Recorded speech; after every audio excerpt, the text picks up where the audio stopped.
Masuklah KPK ke dalam ranah eksekutif. Yang kita lihat sekarang, pegawai KPK banyak yang melakukan pemerasan. Bahkan pimpinan KPK sekarang tersangka korupsi. KPK itu nggak kuat sama sekali. Jadi bukan KPK yang kuat.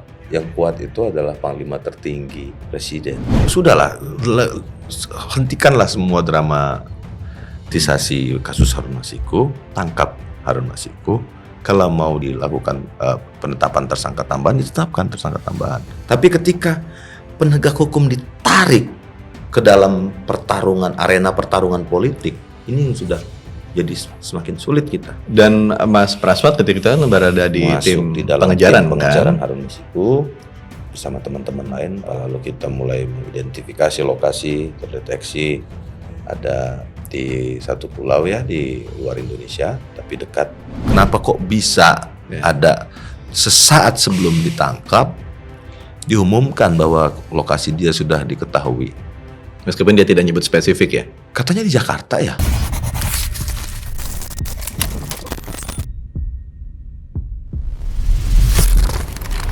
Sobat DN, jumpa lagi bersama saya Kabel Indrawan dalam Open Minded One on One.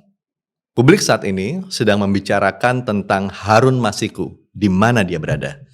Kemudian, siapa yang harus bertanggung jawab atas semua kegaduhan ini? Betulkah ada cawe-cawe politik di belakangnya?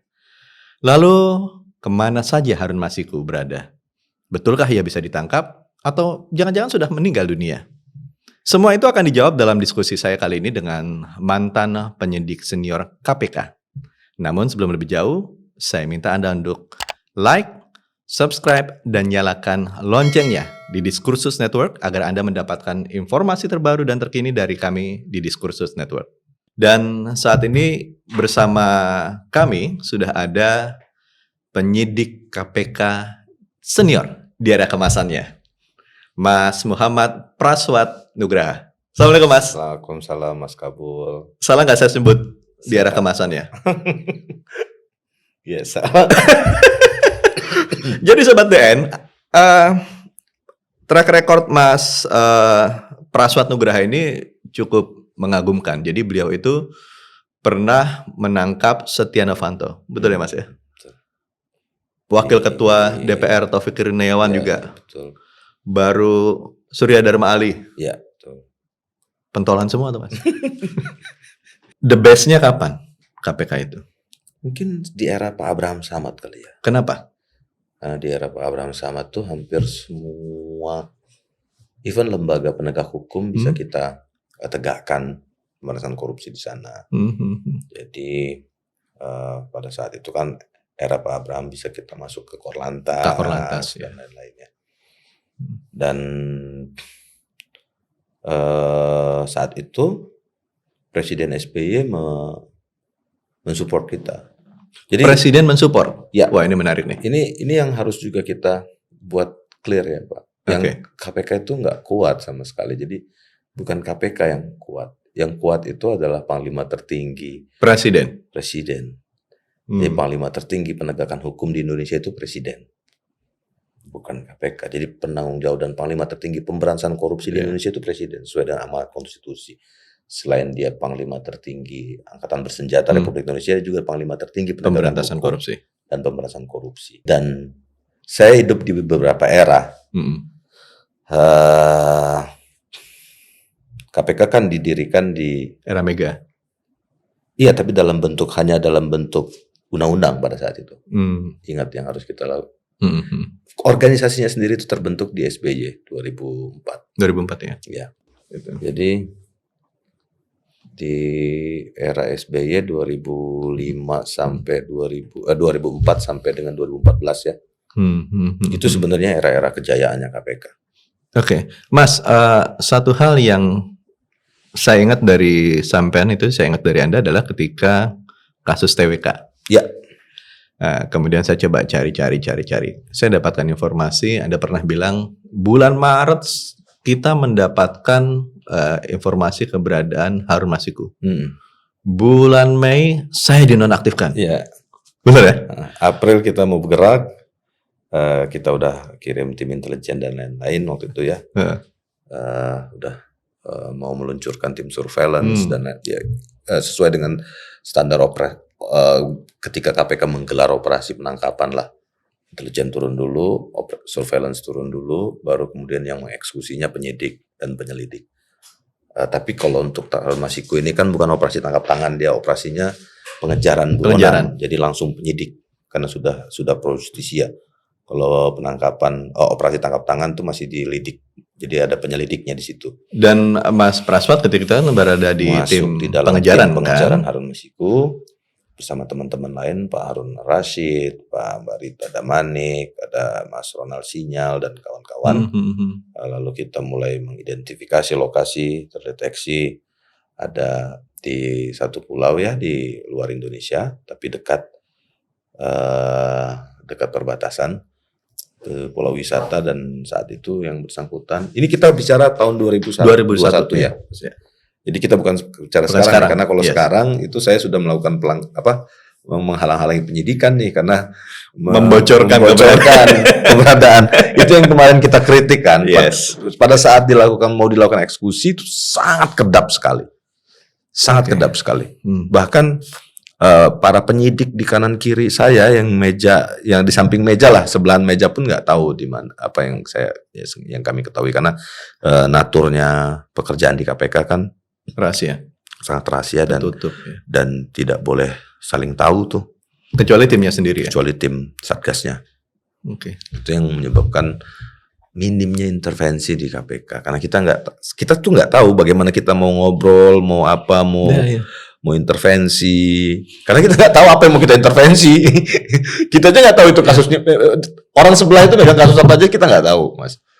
Jadi dia berada di sebuah pulau itu, ketika itu terdeteksinya dengan apa?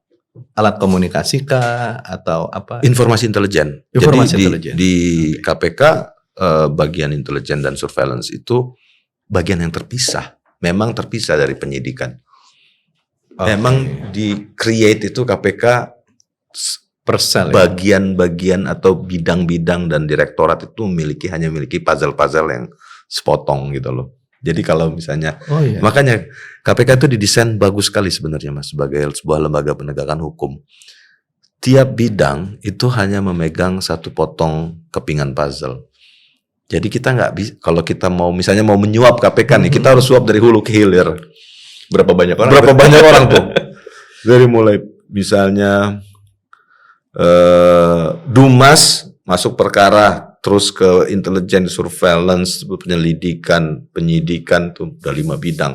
Berapa direktorat tuh? 5 direktorat yang kemudian orangnya juga banyak. Jadi itu sangat sulit sekali sebenarnya. Di desainnya sebenarnya nggak mudah untuk ditembus kalau kita mau intervensi perkara di KPK. Makanya sulit. Satu-satunya yang mereka berhasilkan, mereka menempatkan kuda Troya di level pimpinan. Itu yang semua tempat bermuaranya perkara kan di meja pimpinan kan akhirnya. Dan sekarang dia nggak ada sekarang. Iya. Tidak diketahui keberadaannya. Jadi di KPK itu unik, Mas. Jadi penyidik, penyelidik dan penuntut umum itu bekerja untuk dan atas nama pimpinan KPK, dan itu ada di undang-undang KPK. Anda rindu situasi seperti itu?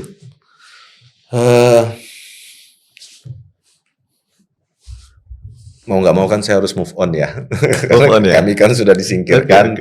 Tapi saya rindu satu lembaga yang memang tidak bisa diintervensi.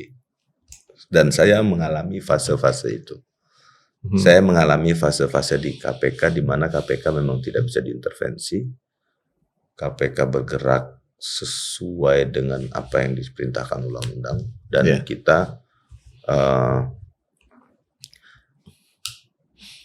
kita tuh banyak, Mas, sebenarnya kalau kata orang tebang pilih ya, itu KPK itu banyak melakukan tebang pilih. Maksudnya?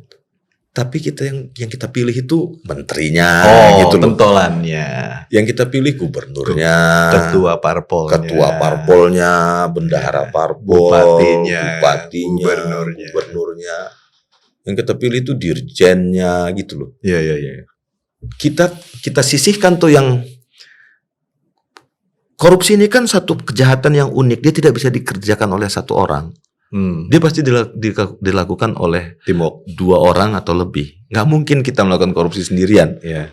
Jadi dia pasti melakukan pekerjaannya itu secara bersama-sama. Ada jamaahnya. Pasti selalu 5-5 kan dia bersama-sama. Nah, KPK itu yang saya suka sekali dari sejak saya masuk di sana dan kemudian terus berkarir di sana. Mulai dari generasi awal sampai terakhir kemarin disingkirkan di TWK itu. KPK itu selalu akan menyisihkan yang sekunder-sekundernya atau bukan pemain-pemain utamanya. Itu nanti diserahkan kepada kejaksaan, itu boleh kepolisian, diproses di kejaksaan, di kepolisian dan lain-lain. Tapi memang didesain di pasal 11 kan memang kita memang untuk didesainnya KPK itu untuk satu dia kasus yang terkait dengan kerugian keuangan negara minimal 1 miliar atau terkait dengan penegak hukum, terkait dengan kasus yang menarik ini ke masyarakat yang menarik perhatian publik tuh. Jadi ada batasan-batasan memang di KPK dan didesain itu untuk kasus big fish, bukan untuk kasus recehan. Sekarang saya kembali lagi pada tentang timeline tadi. Bulan September pada akhirnya Anda diberhentikan. September 30 2021 dengan TWK kami 57 orang diberhentikan secara permanen dari KPK dengan mekanisme TWK yang sampai sekarang berkas TWK-nya pun nggak ada itu loh. Udah seperti super semar aja. Hilang. Semisterius itu berkas TWK itu sampai sekarang. Semisterius. Sampai hari ini kami minta ke segala macam banyak lembaga negara yang kita ajukan termasuk di Petun waktu itu.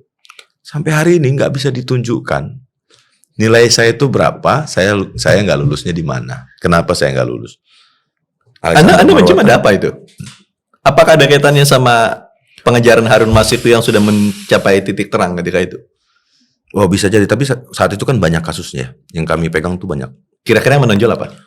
Ada bansos, ada Juliari Batubara ya? Ada macam-macam mas. Jadi kalau saya pribadi kan saya terlibat di kasus bansos dan saya bukan terlibat di kasus bansos sebenarnya, saya terlibat dalam penahanan tim penyidikan operasi tangkap tangannya bansos dan Harun Masiku. Jadi udah mantap sekali lah 2 kasus itu. Sebagai latar belakang saya memang harus berhenti. Kalau kita tarik benang merah antara bansos Harun Masiku itu ada keterkaitan dengan partai yang sama. Ya. Itu ketika itu kalau turun lagi ada kaitannya dengan penguasa saat ini. Anda mencium hubungan-hubungan itu? Tali temali itu? Memang seperti kata saya Mas dari awal, memang korupsi itu akan selalu bercengkerama dengan kekuasaan. Karena penguasa jadi dia punya tanpa kekuasaan dia nggak korupsi namanya. Jadi copet dia. Gitu loh. Dan pada saat di era SBY itu kita banyak sekali menangkap teman-teman dari partai politik penguasa menang pemilu saat itu Demokrat, KPK. Karena apa? Karena saya pikir bukan teman-teman Demokrat yang saat itu sedang berkuasa lebih tidak berintegritas dibanding partai lainnya, tapi kesempatan untuk melakukan korupsi itu kan hanya bisa dilakukan oleh orang yang sedang berkuasa atau partai yang berkuasa atau pemenang yang sedang memegang tampuk kekuasaan. Jadi bukan sesuatu yang anomali sebenarnya. Kenapa kok pemenang pemilu kok paling banyak ditangkap gitu? Justru yang nggak normal itu kalau pemenang pemilu atau partai penguasa yang sedang megang kekuasaan tapi sedikit malah aneh ya. Yang ditangkap itu yang aneh. Artinya siapapun yang berkuasa pasti ada kaitannya sama korupsi. Pasti lebih besar angka korupsi dan lebih besar peluang untuk melakukan korupsi karena dia yang berkuasa. Kalau dia nggak megang kekuasaan kan bukan korupsi, penggelapan, perampokan, gitu loh. Betul. Perampasan misalnya di pinggir jalan ada orang bawa duit terampas. Tapi yang bisa mengalirkan uang kas negara dengan cara melawan hukum itu kan hanya punya akses kekuasaan, yang punya otoritas untuk untuk yang berkuasa dan punya otoritas untuk memutuskan ini uang kas negara akan mengalir ke arah mana. Anda menyebutkan penguasa ketika itu. Saya ingat kasusnya M. Nasaruddin. Dia ditangkap di Cartagena. Ya, di Argentina. Ya. Kolombia. Kolombia, betul ya. Kolombia. Nah, apakah hal yang sama tidak bisa dilakukan untuk mengidentifikasi keberadaan Harun Masiku? Oh, pasti bisa dong, Mas. Pasti bisa. Apa alasannya? Gini, seorang buronan itu, ini uniknya Indonesia, Mas. Buronan di Indonesia itu kangen pulang satu. Itu selalu kangen pulang. Atau kalau dia tidak bisa pulang secara fisik, dia pengen kontak nih. Sama ibunya, keluarganya, kangen sama anaknya gitu. Itu udah natur ya. Natur. Jadi itu cuma Indonesia aja kayak gitu. Saya pikir nggak, di luar negeri pun sama. Jadi kita sudah pelajari ya dari berbagai macam komparatif, perbandingan dari semua tipikal kriminal dan penjahat di luar negeri juga sama. Buronan tuh selalu ingin pulang, nggak bisa pulang fisiknya, dia pulang teleponnya, video call-nya dan lain-lain. Kayak Nazaruddin kan berapa kali dia telepon, video call dan ke keluarga. Itu satu.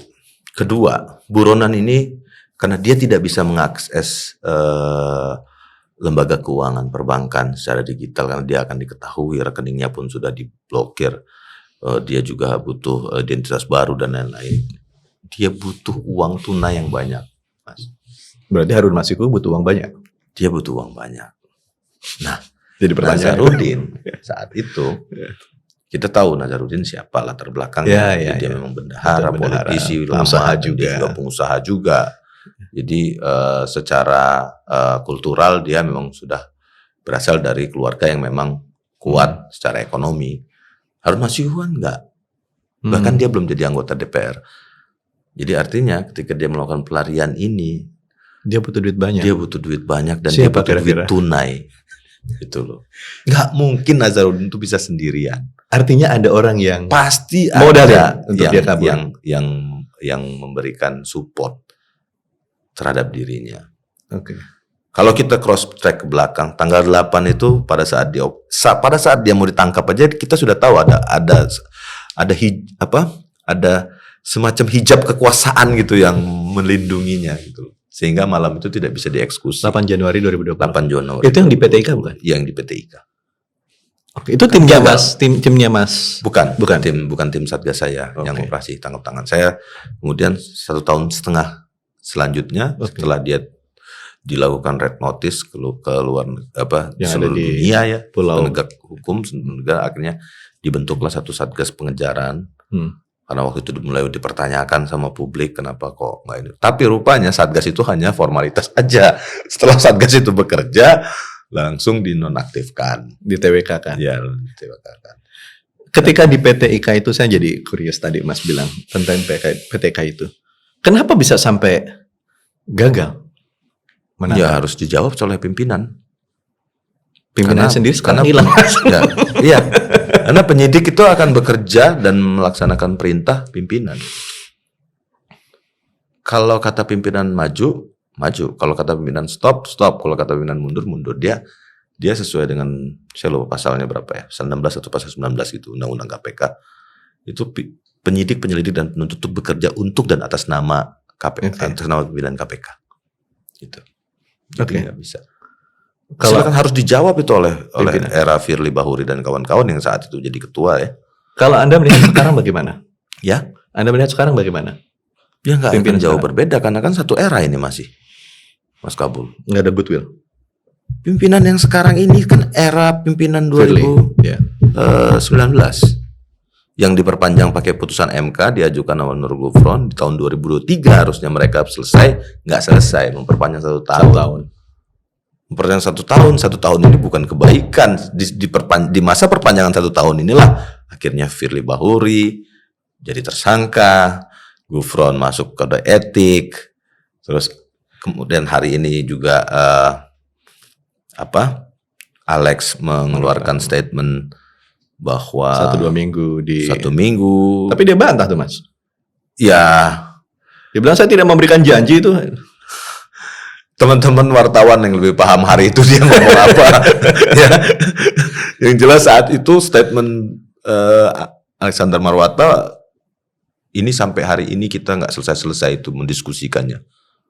Hampir tiap hari teman-teman jurnalis, teman-teman podcast, teman-teman segala macam itu ngajak saya berdiskusi soal itu sampai hari ini. Mas Kabul juga mendiskusikan statement beliau itu gitu loh. Kenapa kok bisa ada sesaat sebelum ditangkap diumumkan bahwa lokasi dia sudah diketahui. Meskipun dia tidak nyebut spesifik ya? Katanya di Jakarta ya? Enggak, maksudnya pada saat di depan pers dia tidak nyebut secara spesifik. Nah, saya nggak tahu maksudnya apa. Tapi hal itu kan kembali juga ini udah berulang-ulang dibahas ya di segala macam forum. Belum pernah ada lembaga penegak hukum atau pimpinan lembaga penegak hukum atau penyidik lembaga penegak hukum yang mengumumkan lokasi sudah diketahui dari seorang buronan yang dicari sesaat sebelum ditangkap gitu loh. Apalagi ini 7 hari sebelum ditangkap, kan lebih aneh lagi kita.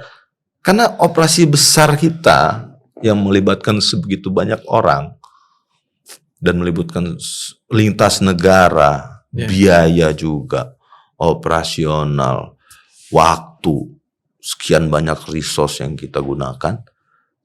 Tiba-tiba saat mau diambil, dieksekusi, konferensi pers bahwa sudah diidentifikasi keberadaan. Bagaimana mungkin? Apa yang akan terjadi ya? Si buronan akan nonton TV, waduh, gue udah ketahuan nih, pindah deh, harus pindah. Kan gitu, itu kan logika manusia normal ya, Mas. Jadi sampai sekarang saya masih gagal paham itu untuk kenapa ya harus diumumkan seperti itu. Itu nggak pernah terjadi di era-era sebelumnya. Nggak boleh. Dan nggak boleh, itu kan melanggar kode etik harusnya itu. Itu rahasia penyidikan. Bisa nggak saya mengatakan itu sebagai merintangi upaya penyidikan? Bisa karena artinya kalau bisa kalau misalnya terbukti memang benar bahwa memang benar-benar tim intelijen dan surveillance KPK sudah mendeteksi keberadaan Harun Masiku, artinya benar informasinya Alexander Marwata itu benar.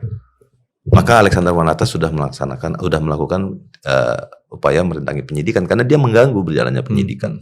Seharusnya ditangkap, jadi nggak jadi ditangkap. Tapi kalau salah ini nih, yang kalau misalnya nanti begitu dipanggil ke persidangan teman-teman penyidik, memang kita belum ada informasi, belum terdeteksi. Nah ini yang kita agak bingung nih maksudnya. Jadi dia bukan melakukan pelanggaran dan menghilangkan penyidikan, justru malah bisa masuknya ke delik berita palsu ya, hoax ya. Oh itu kan ada delik juga ya? Bisa masuknya berita palsu juga. Oke. Apa yang dilakukan bisa dilakukan oleh para pegiat? Memang kalau berita palsu kan dia harus dibuktikan unsur ini, Mas. Menimbulkan huru haranya sih ya. Dan itu enggak ini ya. Huru hara itu maksudnya apa ya, Mas?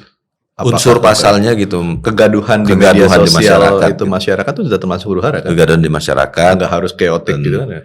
Itu yang sampai sekarang saya juga agak bingung nih, unsur itu terus harusnya gimana? Karena jadi pasal karet juga dan digunakan juga oleh banyak penegak hukum untuk kemudian termasuk Bang Haris kemarin juga kan, Bang Haris dan Fathia juga digunain. Untuk mengkriminalisasi para aktivis dan membungkam kebebasan pers. Lalu apa yang bisa dilakukan sekarang, Mas? Pegiat korupsi atas pernyataannya Saya pikir KPK sudahlah, hentikanlah semua dramatisasi kasus Harun Masiku, tangkap Harun Masiku. Kalau mau dijadiin mau dilakukan penetapan tersangka tambahan, ditetapkan tersangka tambahan. That's all, just simple. Pertanyaan sederhana yang diinikan setiap orang adalah, sosok Harun Masiku itu sebetulnya existing atau sudah mati sebetulnya? Wah, itu yang saya juga harusnya kita gini, Mas. Ketika kemudian kita mengatakan seseorang harus mati, kan harus kita buktikan dengan satu adanya mayat atau jenazah atau ada orang yang menyaksikan penguburannya, ada prosesi pemandian dan lain-lain segala macam, itu bisa kita buktikan kesaksiannya dan kita bisa datengin kuburannya, lalu kita buktikan DNA dari si mayat memang bahwa itu orangnya. Iya. Nah, kalau sampai hari ini kita beropini bahwa dia sudah mati, dia masih hidup tapi tanpa alat bukti atau tanpa kesaksian yang masuk 184 ya, pembuktian, itu juga jadi nanti perang opini lagi di masyarakat. Dan itu nggak sehat juga untuk ya kehidupan kita lah berbangsa dan negara. Kan banyak juga urusan lain dari yang harus kita urus selain memperdebatkan Harun Masiku sudah meninggal atau belum. Anggaplah dia sekarang masih hidup. Kalau masih hidup segera ambil, segera ambil. Saya pernah tergabung di dalam tim pengejaran. Ya. Jadi saya tahu persis bahwa kita di KPK punya resource yang cukup untuk mengambil tindakan secepatnya untuk ngambil seseorang ya. Mengetahui keberadaan orang itu di mana, mendeteksi dia di mana dan lain-lain. Itu nggak sesulit itu. Tapi Mas mendapatkan informasi nggak dari teman-teman di KPK bahwa yang bersangkutan sebetulnya ada di mana sebetulnya? Apakah di dalam negeri atau di luar negeri? Nggak, sistem di KPK nggak gitu, Mas. Nggak, seperti yang tadi bilang tertutup itu. Kita selalu kedap dan saya juga punya etika untuk tidak bertanya kepada tim penyidik yang saat ini bertugas. Harun Masiku sebetulnya ada di mana? Saya belum pernah. Kalau suatu saat nanti Mas ketemu sama teman-teman di KPK, cek aja. Praswat pernah nggak telepon nanya Harun Masiku ada di mana? Karena itu satu quote and quote, itu satu hukum tidak tertulis di KPK. Bahwa kita memang nggak saling tanya terkait perkara dengan teman-teman yang lain. Apalagi yang sensitif seperti ini ya. Keberadaan buronan, sudah mau ditangkap atau belum gitu. Jadi kalau trust antara kita itu 99,99%, kita tuh selalu menyisakan 0,00001% lah. Untuk tidak bisa percaya, terhadap teman sendiri. Nah, di KPK memang diajarkan seperti itu. Itu udah jadi doktrin memang. Untuk penanganan perkara kita didoktrin memang need to know basis ya. Jadi kita hanya menyampaikan sepotong saja informasi itu. Mungkin nggak ditangkap? 1.000.000%. 1.000.000%. Apa alasannya? Ya, siapa Harun Masiku sampai dia nggak bisa ditangkap? Tapi kayaknya dia kunci penting nanti akan membuat gaduh.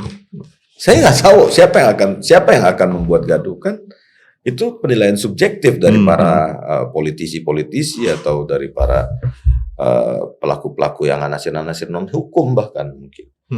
Kalau kami penegak hukum itu memang tidak boleh mempertimbangkan pertimbangan lain yang di luar hukum, kayak pertimbangan politik, pertimbangan kesejahteraan dan lain-lain. Jadi saya itu agak bingung kalau misalnya ada orang ngomong kasus ini kita stop dulu deh karena ada pertimbangan yang lebih tinggi berdasarkan helikopter view bla bla bla bla. Menurut saya itu doesn't make sense. KPK justru KPK itu lahir di tahun sebagai anak kandung reformasi itu karena ada di preambelnya, ada di pembukaan, karena lembaga penegak hukum lain tidak efektif. Begitulah kata para tokoh-tokoh reformasi kita tahun 98. Maka kita butuh satu lembaga independen, ad hoc, bukan ad hoc, lembaga independen. Sebagaimana dituliskan di UNCAC, United Nations Convention Against Corruption, negara-negara peserta yang meratifikasi, which is Indonesia sudah meratifikasi, yang meratifikasi United Nations Convention Against Corruption itu wajib memiliki lembaga anti corruption yang independen di luar pemerintahan.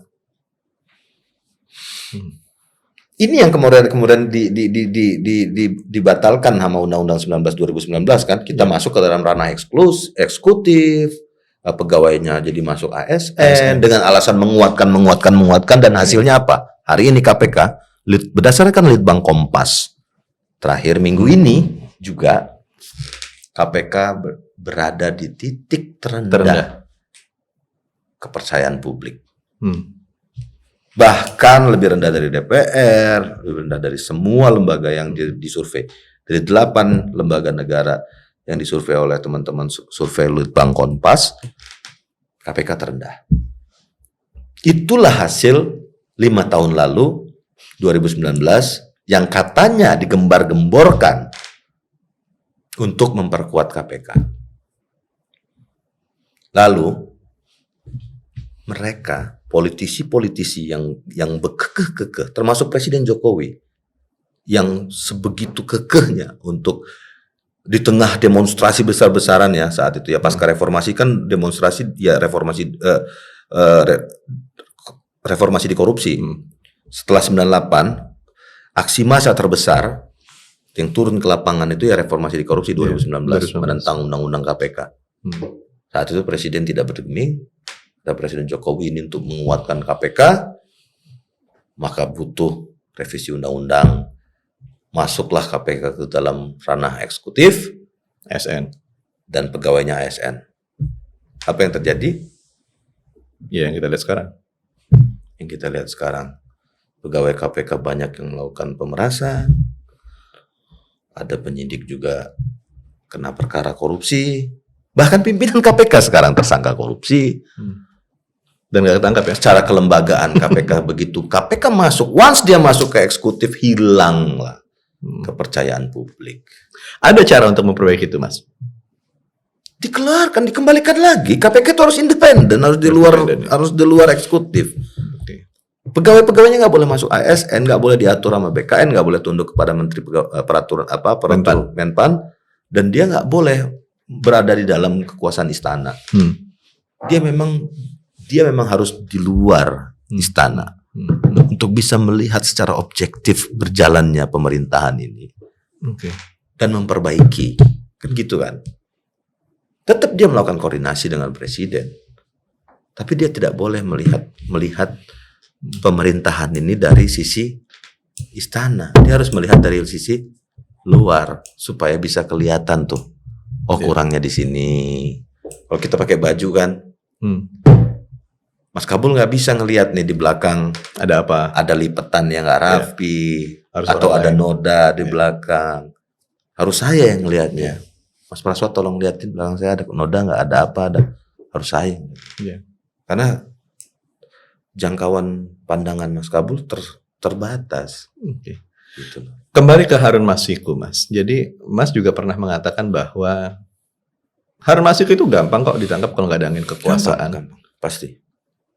Maksud pernyataannya apa dengan nggak ada? Ya harusnya kan dari 4 tahun setengah yang lalu sudah ditangkap. Angin kekuasaan yang dimaksud sini itu angin kekuasaan apa? Saya sulit untuk ngejawabnya karena kayak detit gitu. Gini Mas, aku bisa aja ngomong. Aku bukan aku takut atau ada kenapa kok Mas Praswat nggak berani ngomong nama partai, bukan.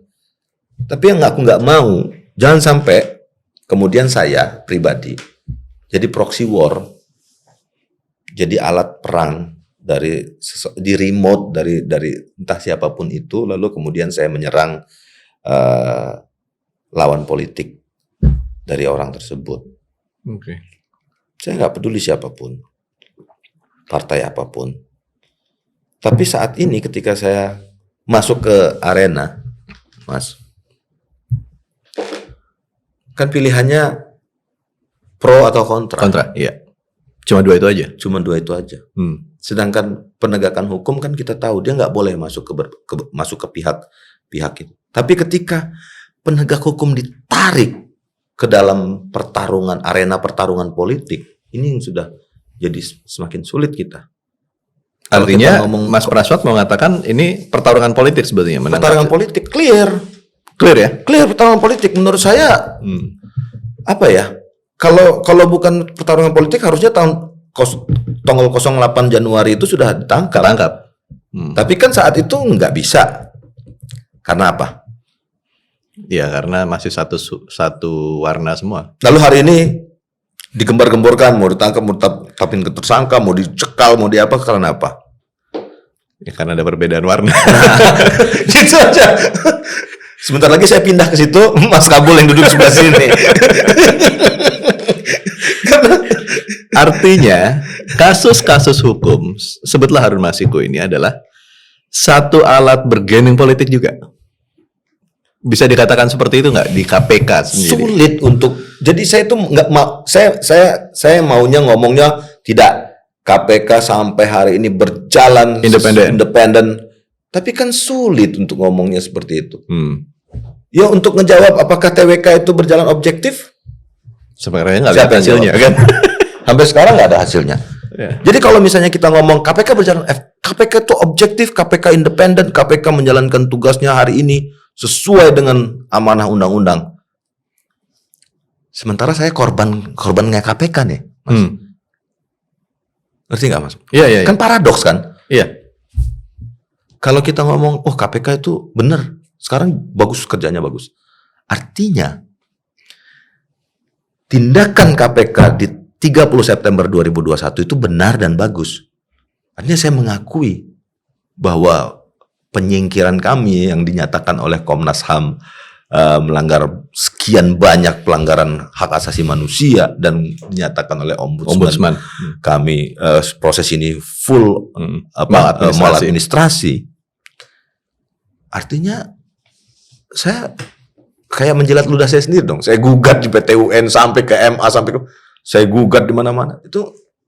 Itu gimana saya mempertanggungjawabkannya? Iya. Gitu.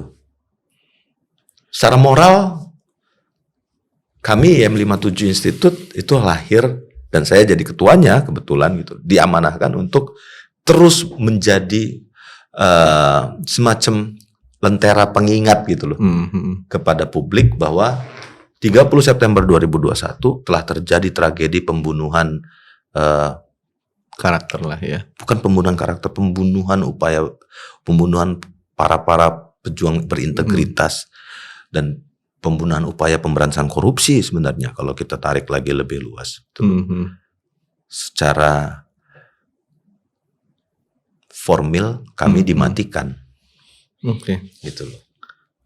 Itu intervensi, saya kembali ke intervensi tadi, Mas. Mas kan mengatakan tadi saat awal intervensi itu cukup banyak dan bisa dikatakan di zamannya Pak Abraham Samad yang ada intervensi tapi minimal. Ya pasti ada intervensi. Setiap era itu pasti ada intervensi. Saya jamin pasti ada upaya untuk melakukan dan intervensi. itu minimal. Oke. Tapi tinggal kita ngomong bahwa sama aja kayak ada nggak sih orang jahat di belahan muka bumi? Kan ada. Semua ada. Tinggal kita ngomongin volumenya banyak atau sedikit. Dan saya bisa katakan nggak kalau misalnya yang sekarang ini, yang era sekarang ini intervensi yang paling banyak? Kayaknya Mas Kabul udah jawab ya pertanyaan Mas Kabul barusan ya. Begitu. Kenyataan kalau ditonton lagi sepanjang ini kita udah ngobrolin soal intervensi aja. Mulai dari TWK. Kalau kita ngomong lebih spesifik deh. Harun Masiku. Dari tanggal 8 Januari itu udah diintervensi, Mas. Dari tanggal 8. Tanggal 8 Januari 2020 kasus ini udah diintervensi. 4 tahun setengah kemudian masih diintervensi. Bulan Maret, April diintervensi. Kami Mei dinonaktifkan, 30 September diberhentikan. Itu juga bentuk intervensi. Apalagi kalau bukan itu intervensi. Tapi dan hari ini kemudian nanti diintervensi lagi. Saya nggak tahu maksudnya KPK ini mau gimana gitu, mau dibawa ke arah mana kasus Harun Masiku ini. Kalau kemudian ini dijadikan alat bergening politik, KPK kan bukan lembaga politik, KPK tidak boleh berpolitik. Ya, tapi pada kenyataannya jadi alat politik juga.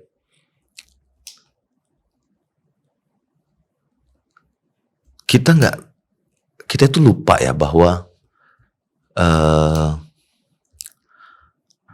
kita lupa ada sosok yang lebih tinggi dari semua, dari seluruh pimpinan KPK dalam kewenangan dan kekuasaannya untuk melakukan pemberantasan korupsi, yaitu presiden. Jadi seolah-olah kita putar-putar aja, muter-muter. Sama pada saat Bang Novel disiram.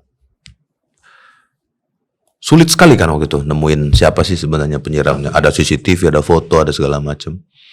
Kayak sebegitu sulitnya gitu loh untuk menemukan siapa pelakunya. Saya langsung aksi pertama kali di KPK, saat itu saya kepala advokasi. Saya langsung, kalau bisa kita lihat nih, pertama kali spanduk yang saya cetak itu, kemana Presiden Jokowi? Saya langsung tunjuk hidung. Kemana Presiden Jokowi? Presiden Jokowi? Karena ketika kita ngomongin soal udah lintas institusi, lembaga penegak hukum, itu mau nggak mau ya harus intervensi. Presiden saat itu kan ngomong bahwa saya nggak bisa mengintervensi. Nggak boleh. Justru malah kalau dia tidak melakukan intervensi pada porsinya, ketika lembaga-lembaga negara ini sudah tidak berdaya, justru dia tidak melaksanakan tugasnya. Itu loh. Dia bertugas untuk melakukan intervensi, itu dia bertugas diperintahkan oleh konstitusi. Ya. Intervensi dalam porsi tertentu dan situasi tertentu. Bukan dia ikut melakukan penyidikan, nge-BAP, bukan. Intinya pada bagaimana supaya penegakan kasus korupsi ini lebih baik gitu kan. Misalnya kalau KPK sudah 5 tahun nih, nggak bisa nyari Harun Masiku, Presiden harus turun tangan. Justru kalau dia nggak turun tangan, dia nggak bekerja, dia nggak melaksanakan tugasnya. Apa sulitnya? Presiden tuh punya BIN, punya konjen di seluruh dunia, punya atase intelijen, atase militer, atase kepolisian di seluruh dunia. Dia punya BSSN, dia punya polisian, dia punya aparatur sipil negara se-Indonesia ini. Dia punya kepala desa, lurah, pemerintahan RT, RW, semua di bawah eksekutif semua kan. Dia punya mata dimanapun. Dia punya mata dan telinga di seluruh pelosok negeri ini, sampai dari atas gunung sampai ke dalam laut. Masa kayak gitu nggak bisa nangkep, nggak bisa dapet? Harus dapet, kan gitu kan? Ya. Kan dia harus panggil KPK, Polri, bisa ketemu nggak? Interpol bisa ketemu nggak? Nggak bisa pak, nggak bisa pak, nggak bisa pak Presiden, nggak bisa pak Presiden. Nggak bisa. Oke, saya take over.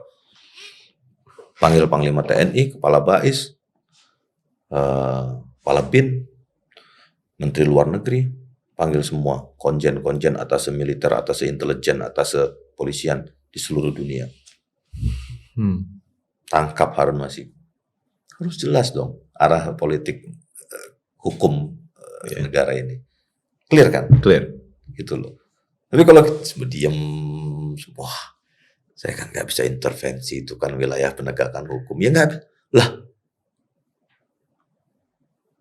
Kalau untuk mutasinya atau untuk mengganti puncuk pimpinannya bisa. Bisa. Ya kan? Ya. Tapi saat bekerja kita ngomong nggak bisa. Kok bisa untuk foto-foto misalnya meresmikan gedung? Itulah pejabat-pejabat kita. Nggak punya niat ya, nggak ada goodwill. Kalau untuk peresmian bisa datang semua. Tapi saat ada masalah, hilang semua. Saat foto-foto, cipika-cipiki, hadir. Makan malam, gala dinner, hadir semuanya. Foto-foto pakai jas rapi. Kasus hilang. Gede-gede. Begitu ada kasus hilang langsung. Begitu ada masalah, lembaga penegak hukum tidak bisa menyelesaikan tugasnya, KPK tidak bisa mencari Harun Masiku, hilang. Diam semuanya. Saya agak sedikit bergeser pada tentang penyelidikan Harun Masiku, Mas, yang juga jadi pertanyaan banyak orang saat ini. Oke. Jadi bagaimana yang namanya Hasto mengeluh handphonenya diambil, buku catatannya diambil, padahal buku itu isinya tentang apapun yang diinikan di aktivitasnya di kepartean. Gitu. Ya. Apakah itu sudah prosedurnya? Secara prosedur karena diambilnya kan dari apa? Nggak ada masalah kan? Penyidik kan gitu ya diwajibkan mengambil dari saksi. Jadi kalau ada misalnya teman-teman PH-nya Pak Hasto ngomong saat itu handphone tidak di tangan Pak Hasto, penyidik nggak punya kewajiban untuk menyita hanya dari seorang saksi, nggak bisa, nggak begitu kan? Kalau misalnya terjadi pembunuhan atau terjadi ya korupsi lah, oke lah kita ngomongin korupsi. Harun Masikunya kabur lewat bandara. Masa iya kita mau nyita CCTV harus kita jadiin saksi dulu? Seluruh petugas bandara kan enggak.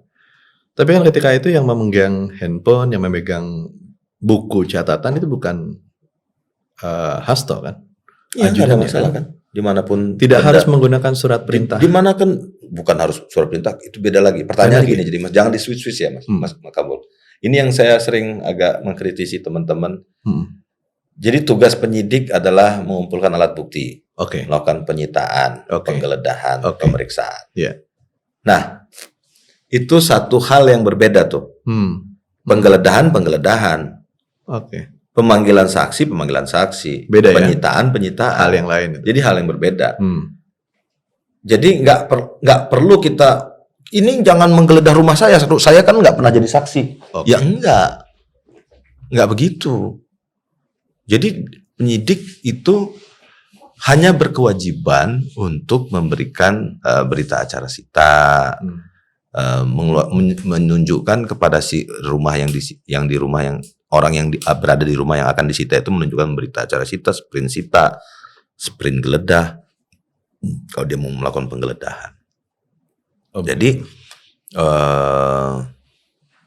akan sangat aneh kalau kemudian kalau kita ngomong bahwa KPK nggak bisa melakukan penyitaan karena saat itu Kusnadi belum jadi saksi misalnya, atau saat itu Kusnadi nggak diperiksa.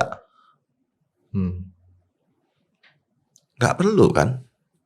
Yang beredar saat ini kan itu menjadi isu politik ketika di dalam buku itu ada banyak catatan-catatan. Kalau gitu kita pra-peradilan kan, dibuka di pengadilan. Dibuka di pengadilan. Gitu loh. Ada forum kita untuk mencari keadilan apakah alat bukti ini adalah termasuk dalam klasifikasi 184 KUHP atau tidak. Alat bukti masuk dalam klasifikasi alat bukti atau tidak. Atau buku catatan itu masuk klasifikasi alat bukti atau tidak terkait dengan perkara Harun Masiku atau tidak, karena ini kan sprint surat panggilannya itu kan surat panggilan atas tersangka Harun Masiku. Kita uji di pra-peradilan, kita buka barang-barang, ada nggak nanti hakim yang akan melihat itu ya, tergugat KPK misalnya dan PH. Kalau misalnya itu sifatnya rahasia kan bisa kita 4 mata atau 6 mata saja nih sama hakim. Biasanya akan dipanggil tuh ke meja persidangan, ke meja depan hakim tuh. Tinggal nanti dibuktikan. Tinggal kita buktikan. Kalau memang di dalam buku itu tidak ada satu informasi apapun terkait Harun Masiku, KPK wajib mengembalikan. Kalau memang di HP yang disita tidak ada satu informasi apapun, atau tidak terkait dengan apapun, dan kita bisa buktikan atau teman-teman PH bisa buktikan di pra-peradilan, maka diajukan saja pra-peradilannya, dibuka. Nanti KPK kan akan buka alat buktinya, wajib, bukan akan, wajib dia, atas perintah pengadilan. Itu digital forensik dan lain-lain itu pasti wajib terlibat di dalamnya dan akan dibuka. Nanti hakim akan melihat, kita akan buktikan bahwa itu terbukti atau tidak, terkait atau tidak terkait. Kalau tidak terkait, detik itu juga KPK harus mengembalikan. Berarti informasi apapun yang ada saat itu, kalau dibawa ke pra-peradilan, semua pasti akan tahu. Iya. Termasuk informasi-informasi rahasia. Betul. Gitu kan. Permasalahannya kan gini, Mas. Teman-teman PH-nya Pak Hasto menuduh KPK menyita sesuatu barang yang tidak terkaitan dengan Harun Masiku.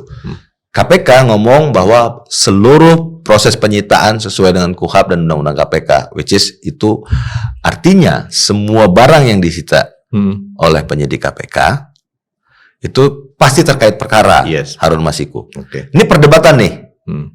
Yang satu ngomong, oh itu nggak terkait perkara. Yang satu ngomong itu terkait perkara. Nah, dua perdebatan ini itu kan nggak akan selesai di media sosial.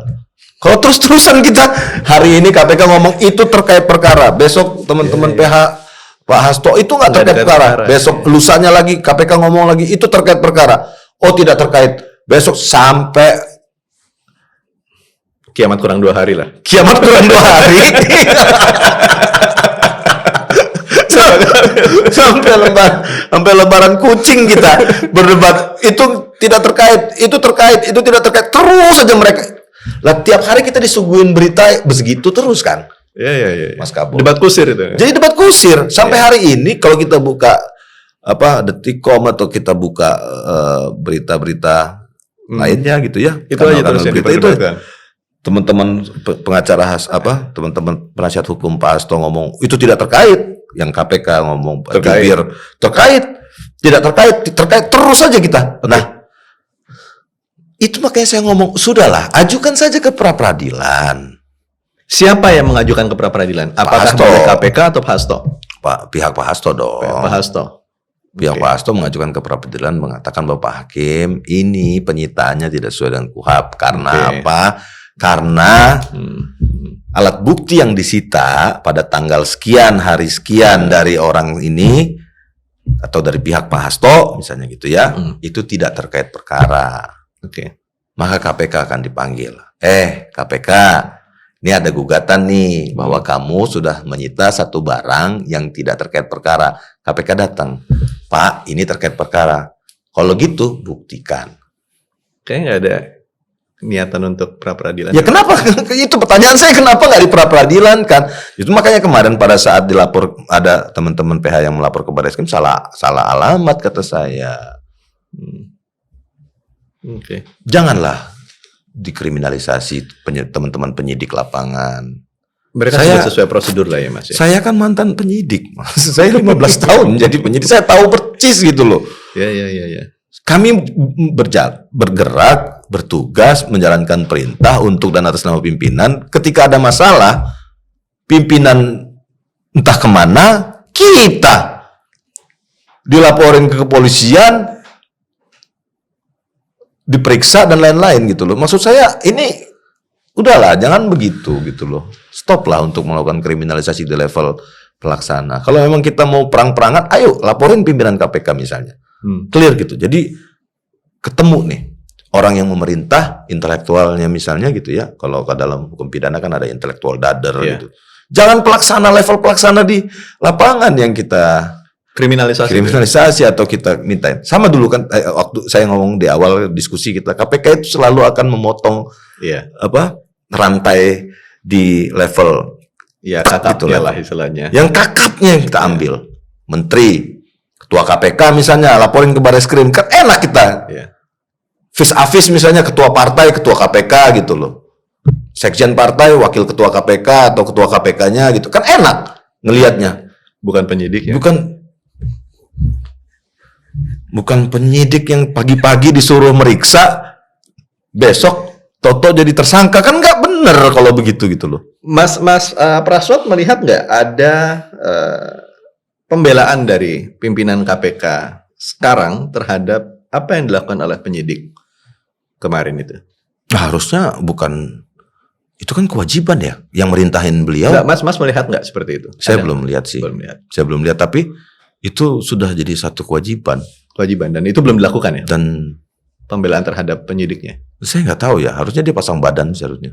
Lalu dia keluar di konferensi pers atau apa gitu ya, mengatakan bahwa seluruh tindakan Rosa Purbabekti penyidik saya, tanggung jawab saya atas perintah saya.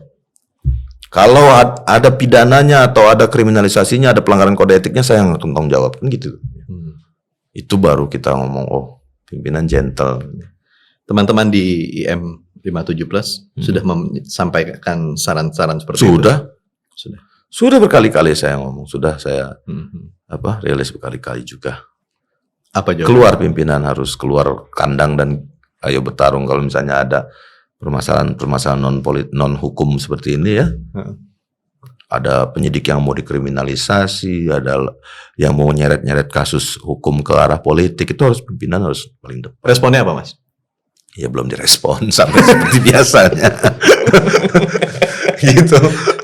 Aduh. Tapi harus clear ya tadi ya, kayak kata saya tadi, perdebatan ini harus dihentikan lah sekarang juga gitu loh. Kalau teman-teman PH Pak Hasto mengatakan oh itu tidak terkait perkara, teman-teman KPK itu ngomong terkait perkara, ayo kita bawa ke pra-peradilan dan kita selesaikan. Buktikan di sana, bukan dibawa ke Barreskrim. Kalau bukan dibawa ke Barreskrim, dibawa ke ke podcast, bawa ke semua media sosial, terus kita bergulir terus perdebatannya kan nggak ada gunanya juga gitu loh. Oke.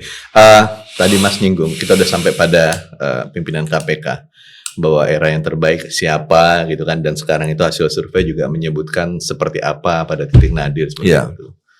Tinggal 6 bulan kan Mas? Ya. Tinggal 6 bulan. Pansel sudah dibentuk. Desember ya harus selesai. Menurut Mas, pansel yang sekarang ini kira-kira akan menyerap aspirasi dari teman-teman nggak untuk mencari seorang pimpinan yang kredibel? Saya sudah hampir apatis ya, hampir ya Mas. Hampir apatis? Hampir ya. Karena 2019 saya mewakili teman-teman wadah pegawai KPK waktu itu ke istana, ketemu pansel di sekretariat negara ya kemarin waktu itu. Kita udah sampaikan semua data-data track record, rekam jejak, terus data-data calon pimpinan yang saat itu ya di era Firly Bahuri ini, termasuk data-data Pak Firly pernah melakukan pelanggaran kode etik dan lain-lain. Tetap aja tuh, tetap aja nggak ada efeknya sama sekali. Jadi menurut saya apa yang membuat pansel ini berbeda, dan ini kan masih di era Pak Presiden Jokowi. Pansel itu panitia loh Pak, yang memilih itu presiden. Iya. Bukan pemilihnya itu presiden memilih. Itu loh 10 orang dikirimkan ke DPR, calon 10 orang pilihan presiden, lalu nanti kemudian DPR milih 5. Bukan panitia yang milih, bukan pansel. Bukan pansel itu panitia seleksi gitu loh. Penyelenggara seleksi, panitia loh Pak. Ujung-ujungnya presiden juga. Panitia. Gitu loh. Yang memilihnya presiden. Tapi dalam 6 bulan. Jadi kalau kita mau ngomong bukan ke pansel tapi ke presiden. Tapi 6 bulan ke depan kan presiden udah baru. Enggak dong, kan selesai pemilih diputuskannya di September ini. Bukan Desember ya? Bukan. Dilantiknya Desember. September. Oh, masih berkuasa dong. Kan presiden masih Oktober kan? Iya, Oktober. Akan dipilih di era Oktober, di September. Oke, sekarang kan kita sudah tahu siapa presiden terpilih. Kita bisa bicara sama dia. Kan yang memilih bukan Pak Prabowo nih. Masih Pak Jokowi yang memilih sekarang. Setidaknya Pak Prabowo akan pilih di 2029 nanti. Oke. Pak Prabowo akan milih di 2029. Ya. Tapi beliau berkuasa di bulan Oktober. Mulai. Kan tadi ada beberapa hal yang kita pikir kembalikan pada undang-undang sebelumnya. Bukan undang-undang revisi undang-undang KPK yang sekarang. Hal seperti itu kan seharusnya sudah bisa dikomunikasikan kepada presiden terpilih. Apakah ada upaya seperti itu? Kenapa harus nunggu tuh presiden terpilih? Kan sekarang juga masih bisa, Mas. Kalau kita bisa nyelesain undang-undang lain, kenapa undang-undang ya kan dua orang yang berbeda. Dengan pola pikir yang pastinya akan berbeda kan? Ya kalau Presiden Jokowi pasti nggak mau kan merubah itu. Dia. Kalau presiden yang terpilih ini belum tentu seperti itu kan? Coba minta teman-teman di Senayan aja yang jawab. Saya nggak tahu. Tapi ya saya gini loh. Saya tuh berkali-kali saya tuh nggak, jadi gini, di dalam Islam kan kita tidak boleh suzon. Bukan. Tidak boleh putus asa terhadap kebaikan kan gitu. Yeah. Nah, haram hukumnya putus asa terhadap rahmat Allah kan. Yeah. Karena semua ini kan sebenarnya rahmat Allah turun menggerakkan hati kita lalu. Saya tuh berharap, saya nggak pernah putus asa sih Pak Presiden Jokowi di masa akhir-akhir masa pemerintahannya meninggalkan kado terbaik ya untuk Indonesia dan menyelesaikan masa jabatannya husnul khotimah. Beliau bisa mengembalikan undang-undang KPK ke undang-undang 30 tahun 2002 dan KPK jadi independen kembali, pegawainya jadi pegawai negara non ASN kembali gitu ya, yang independen sifatnya. Insya Allah saya masih optimis KPK bisa berjalan sebagaimana amanat reformasi ya, Mas, dan amanat United Nations Convention Against Corruption (UNCSC). Kalau diteruskan seperti ini udah nomor 8 nih, udah paling buruk kepercayaan publik, udah titik nadir nih. Paling bawah ya? Udah paling bawah. Mungkin sebentar lagi kita bisa jadi nggak punya lembaga pemberantas korupsi lagi nih. Bisa Anda bayangkan kalau kita sudah nggak punya sama sekali gitu loh. Dan sinyalemen seperti itu kan sebetulnya sudah kelihatan juga di Kalau sampai KPK kan hilang, KPK dibubarkan, OTT kampungan gitu. Ya. Kalau sampai kita negara Indonesia udah nggak punya lagi lembaga pemberantasan korupsi, ya sudah selesailah kita sebagai satu bangsa yang utuh. Satu pertanyaan saya yang terakhir Mas sebelum kita akhiri diskusi keren kita hari ini, diskusi asik kita hari ini. Mas Praswat tadi mengungkapkan tentang kerinduannya tentang KPK. Akan ada seleksi pimpinan KPK. Anda maju? Atau setidaknya Anda mendorong siapa untuk maju? Jadi teman-teman IM57 itu saat ini sedang mengajukan gugatan di Mahkamah Konstitusi terkait dengan ambang batas umur. Karena pimpinan KPK itu dipersyaratkan umurnya 50. Oh oke. Dan Mas belum nyampe 50 ya? Belum nyampe. 82 kan? Sekitar 42 lah. Sekarang. Nah, pertanyaan kita kan, kenapa pimpinan KPK 80 sedangkan syarat presiden dan wakil presiden bisa turun gitu ya? Terus gubernur dan wali kota juga turun sekarang kan gitu kan, kita tahu sama tahu kan gitu. Iya. Justru KPK naik. Justru KPK yang naik. Saya pikir kalau misalnya ya sekalian saja misalnya syarat untuk KPK 80 tahun misalnya kan jadi clear gitu. Jadi memang nggak boleh ada yang daftar atau 90 100 misalnya. 100 jadi nanti dipersyaratkan di undang-undang gitu untuk mendaftar sebagai pimpinan KPK harus berumur minimal 120 tahun. Jadi memang kita nggak niat, memang nggak niat gitu loh.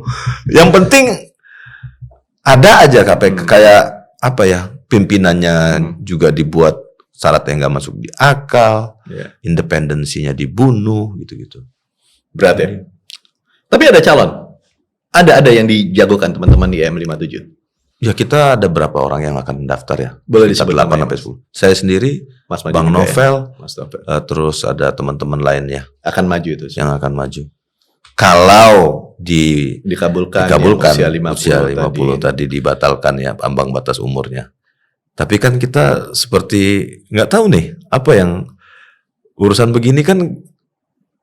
Kalau menurunkan usia presiden atau gubernur atau wali kota bisa itu. 1 hari itu. Iya, cepat itu. Keluar. Kalau ini bisa nanti selesai baru. Ini kayaknya selesai dulu seleksi pimpinan KPK di tahun 2025 baru disidangkan. Gitu. Mas Kabul. Ya. Oke. Terima kasih. Terima kasih banyak Mas Kabul. Sobat DN, nggak kerasa sudah cukup lama kita berbincang banyak hal terkait dengan KPK, Harun Masiku, terkait dengan politik yang membelakangi, menlatar belakangi semua itu dengan Mas Praswat. Nah, dalam kasus Harun Masiku ini ternyata memang semua dibutuhkan goodwill, dibutuhkan keseriusan dari pimpinan KPK yang tidak terlihat saat ini. Dan intervensi dari penguasa tentunya. Siapa yang berperan dalam intervensi ini? Tentu pimpinan tertinggi di negara ini. Namun sebelum kami akhiri lebih jauh, kami berharap Anda memberikan komentar Anda dalam kolom komen berikut ini. Sampai jumpa di lain kesempatan. Wabillahi taufiq wal hidayah. Wassalamualaikum warahmatullahi wabarakatuh. Makasih.